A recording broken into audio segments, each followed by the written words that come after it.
Now to services happening over at Brookland Baptist Church. They recently wrapped up, but we've been hearing from our News 19 Christy Calcagno. She's been speaking with folks who were at that service, getting their perspective, and also hearing from some of the loved ones there at Brookland Baptist Church.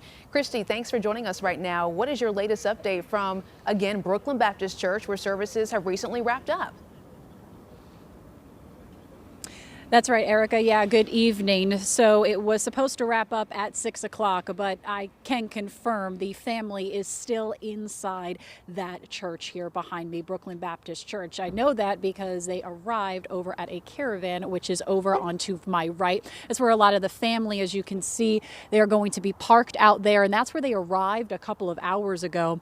What I've been hearing so far of people who left the service at around 6 o'clock, they told me that that entire room was filled with faith. So many people, including Jim Felder, as JR mentioned, as well as Representative Clyburn, and also in Orangeburg, we have Michael Butler, who also spoke at today's celebration of life inside that church. A lot of that message that we heard was faith. So not only were there representatives and lawmakers and many leaders across South Carolina, but there were so many people who said that they knew Reverend Jackson. They said that they knew him as when they were growing up. They remember when he was really working hard, not only in South Carolina, but across the country for civil rights.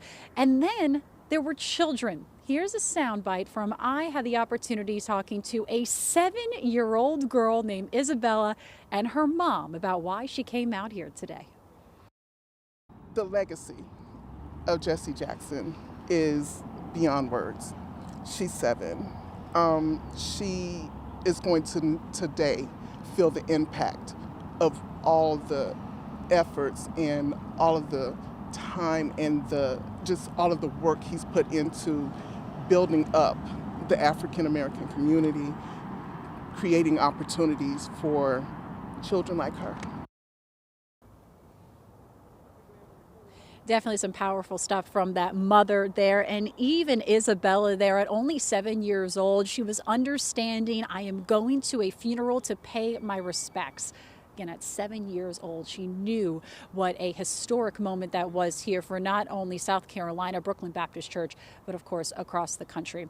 Coming up later on News 19 at 7, I had the opportunity to talk to Judge Greg Mathis. Now, you'll know him on TV as he's an American television judge, but he had a very close connection to Reverend Jackson as well as his family. And some say he used to say that he was like a father figure to him. And so he actually came from Chicago with the family as well as a bunch of Reverend Jackson's friends and employees as well.